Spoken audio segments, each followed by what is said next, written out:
Hello everyone, Mythic here, and welcome to the final, or possibly final, Lucium Total War update video.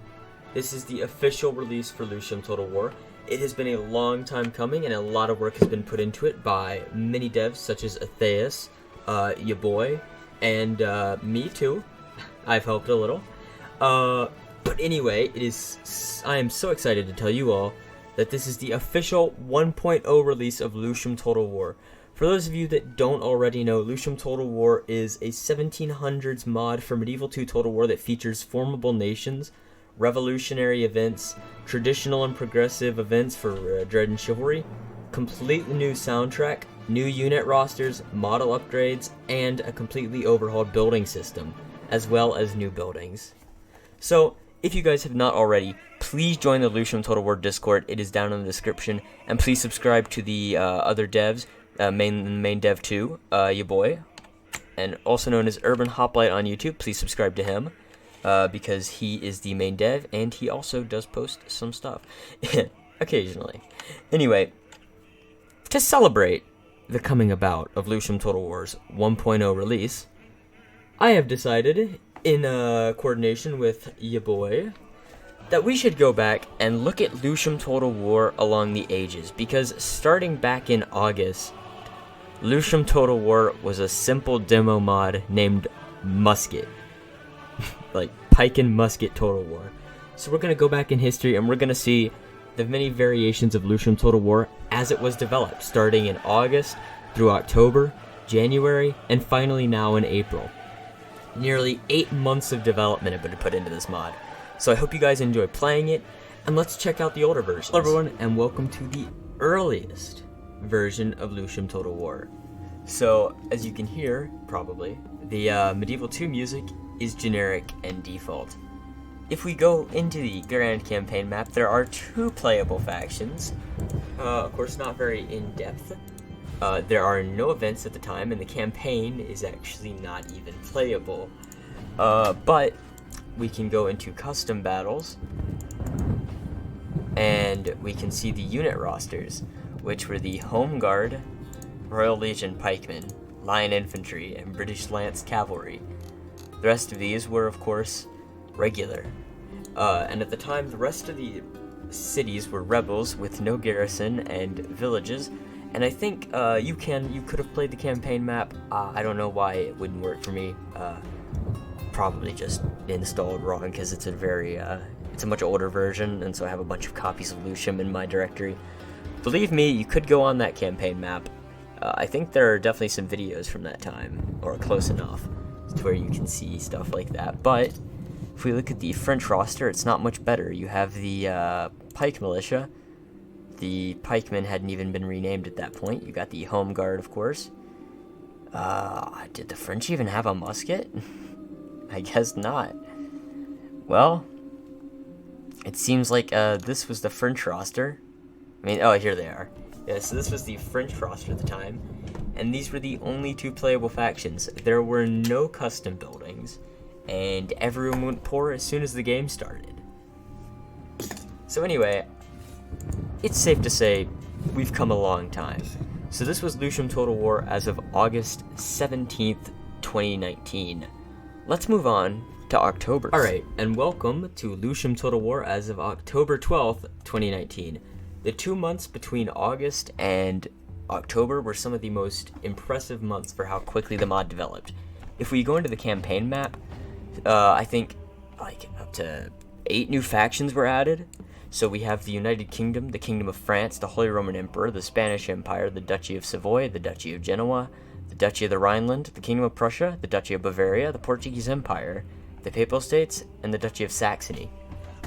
2 of these no longer exist. I believe actually 3 of them do. I believe the Rhineland became Lord. I believe that the Rhineland became Cologne, but the Duchy of Saxony and oh wait, no, 3 of these, because Portugal is no longer playable, Saxony is no longer playable, and neither is the Holy Roman Emperor.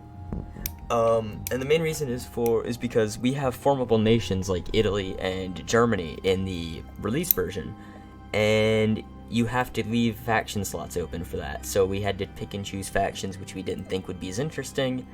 And unfortunately, mainland Portugal without the colonies isn't exactly the most interesting country at this time. But let's go into the campaign map. Alright, now that we're on the campaign map, we can have a little bit to look around. So Magdeburg was owned by the Holy Roman Emperor at this time, which was the Emperor's seat of power, which it still is. As you can see, the campaign map is starting to fill out a little. However, most of these are still the Latin names and with nothing in them.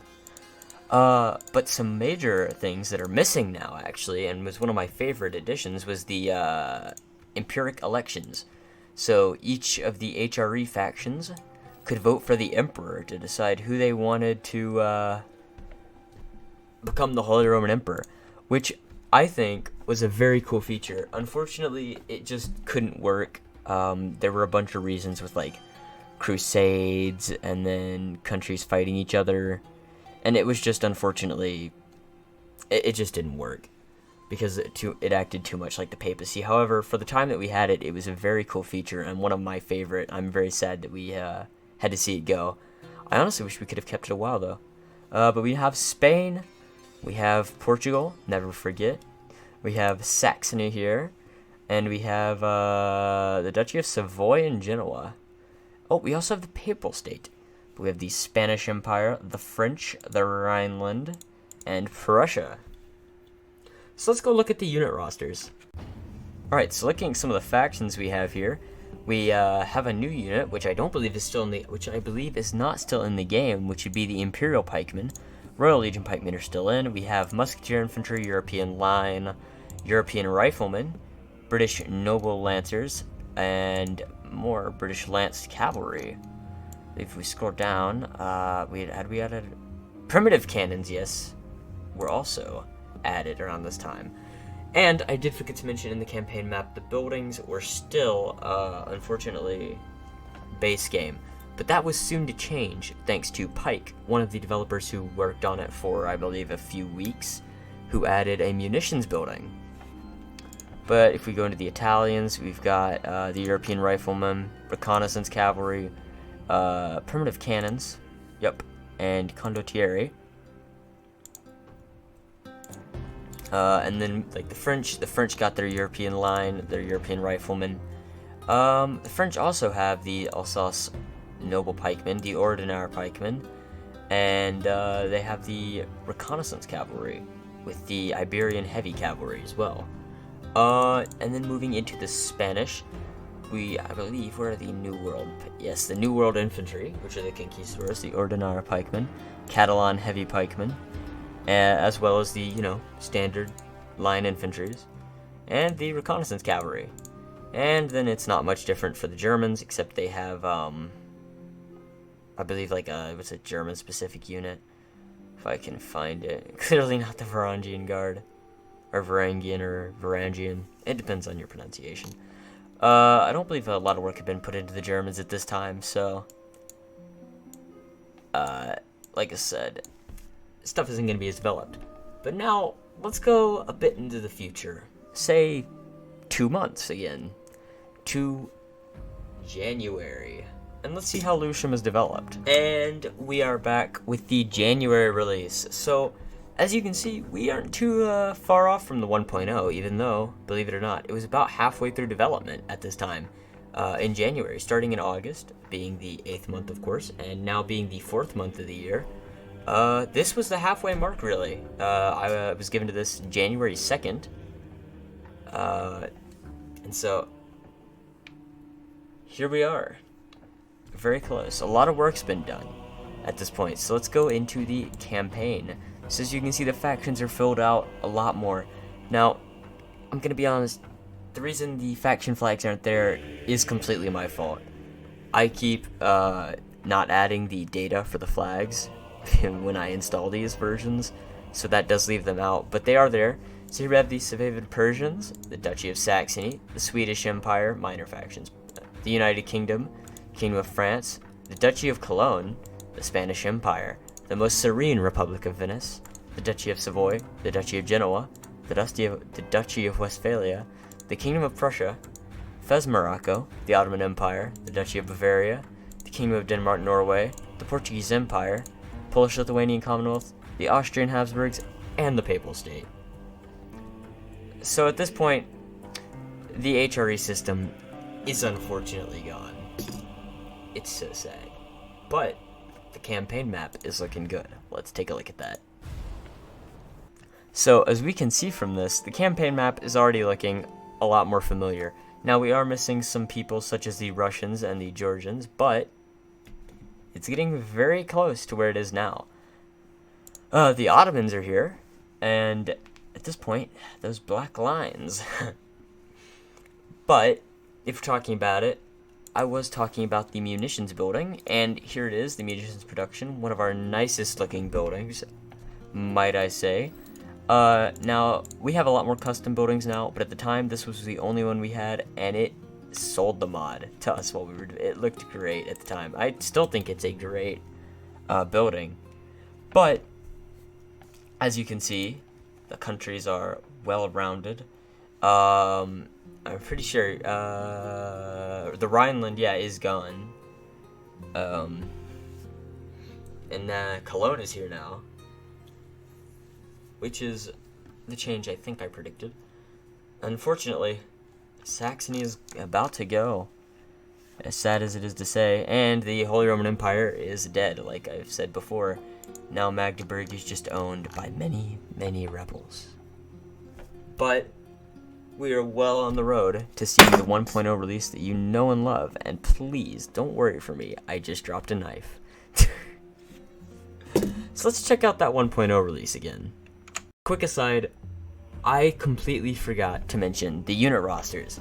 So the unit rosters had been standardized at this point, so we had just Lucium infantry, so we had Home Guard militia, Imperial pikemen, we had British heavy infantry musketeers, European line, conscripted Canadian riflemen, so region specific, European riflemen, British mobile lancers, and Protestant anti-establishmentists. So for the French, we've seen the French roster before. They had the Rifleman du Roi. I can never pronounce the French word for king, so I'm not gonna try. It's like Roi? I don't know. I probably butchered it so horribly. Please don't comment on that. And for the Ottomans, which I think is one of the interesting ones, we had the Romanian halberdiers, the Ottoman Royal Guard, the Arab Home Guard militia, Arabian musketeers, African gunners, Greek line infantry, Muslim grenadiers, Janissary line, and the Ottoman Sultan's Guard. But at the time, there was a lot more diversity for one faction in specificity. I'm just using my English to the best ability right now. Please don't judge me, I'm a bit tired. But the Austrians had one of the best riflemen. Calm down, I'm not saying stuff correctly. The Austrians had one of the most diverse rosters around. Because Austria-Hungary and the Austrian Empire before that was such a diverse, multi-ethnic empire, we decided to represent that at the time with a bunch of custom units. So, we have the Romanian halberdiers, the Habsburg Royal Guard, European line, but we also have the Bosnian line infantry, Hungarian riflemen, Austrian Royal Lancers, and I believe we added some different ones later on, but we also have the 18th century cannons. So we're not just using primitive cannons, we got Renaissance cannons and 18th century cannons. But let's actually see the modern release now. And here we are back on the friendly version that you all are hopefully playing now and enjoying. The version 1.0 release. There's just been a few changes in the last 8 months. But there are some, they're going to have some DLC campaigns. We do have plans for an Indian colonization campaign. But in the main campaign, we have all of our lovely factions, including now Georgia, the Russians, and the formable nations of Germany and Italy. But, honestly, let's take a moment for those we've lost. The Rhineland, Saxony, the Holy Roman Empire, and most saddeningly, Portugal. Never forget Portugal. But let's go into the campaign map and take a quick look. So, now in the campaign, we have a completely different soundtrack. before we had maybe 2 to 3 songs that we were using, but now we have, I think about 20 different songs, and I think we plan on expanding that. We have a completely working event tree that goes all the way into the 1850s. And of course, we have our lovely factions here with their cities and custom building trees, such as here with our recruitment offices. We have the policies for construction as well. And we have custom portraits, even though Sultan Osman seems like a bit of a thug. Let's see, we have the different town levels, we have the fortifications, we have the towers, we have the conscription offices, we have the academies, which are cultural specific. So we do have some cultural specific pictures. We have the artillery, we have a lot of very nice things. And we are eventually planning on getting models in the campaign map, and hopefully eventually in the battle map, but modeling is very expensive, and your boy is shouldering some of the cost for this, and that's honestly an amazing thing. He's done such a good job with this mod. Everyone, you need to thank him. If you even enjoy this mod a little, make sure to thank him on Discord for all he's done, and join the Discord if you haven't already, and like and subscribe, because I'm still going to be posting Lucium content on here, because there are still going to be some updates. Just maybe not as frequently, but we are going to be uploading quite a bit of things. I'm thinking we might be able to do a series on this to check out the game, so you guys can decide perhaps what country you want me to do, though I might narrow it down to a few of my preferred favorites beforehand. Let's take a look at the units. Alright, so here we are in the custom battles. Notice we have 2 Frances. Ooh, French Republic, Kingdom of France. We'll see. Let's go into here. So, of course, we have the British with their European gun militia, their European riflemen, the Canadians. If we go into the Polish, they have their Slavic halberdiers, the Eastern light pikemen, civilian gunners, musketeer infantry, European gun militia, Ruthenian line infantry, Polish hussars, conscripted aristocrats, the whole shebang. We've still got our cattle and heavy pikemen, a nice picture for the New World infantry, some more European gun militia, of course, and the civilian gunners to boot. You gotta love the civilian gunners. And we have 19th century artillery. It's a bit of an upgrade from the 18th. If we go into the Ottomans, we have the garrison. It's still pretty similar to what it was earlier. And we also have the Habsburg garrison, which has been slightly toned down, but it still has some of the things such as German light lancers, the European gun militia, Bosnian line, Hungarian line, and European. But there's one more there's a couple more I want to look at. Fez Morocco, and I believe the Russians and Safavid Persia. Let's take a look at them. Morocco, I think, is very cool because of this Portuguese profiteer pikeman unit. I think that's a very cool unit. I don't know, I just really like the picture, and I like the thought of them hiring Portuguese. Yeah, Portugal going away is still around. If we go to the Russians, we have the Russians with their Slavic halberdiers, musketeer infantry, European gun, Finnish line, Ruthenian line, Kazakh riflemen, and the Tsar's Guard. We also have some more Tsar's Guard and some Caspian light cavalry. And finally, if we're in on Persia, we have the roaming huntsmen, which is their unique unit, as well as Cossack riflemen and elephants. So we have Indian elephants and Bactrian elephants, which I haven't tested them in a, gunpowder sense, but I have a slight feeling the elephants are still going to be pretty overpowered. Anyway, guys, thank you for watching this video. It has been an exciting journey on the development of Lucium Total War. I am so lucky and glad I was able to help and be a part of this great creation. I hope you all enjoy the mod. I hope nothing but success to your boy in his future endeavors here. And yeah, I hope Lucium keeps getting updates. So remember to join the Discord, subscribe to my YouTube channel, and of course, thank you, boy, for spending all the effort on this mod. Mythic, in and out.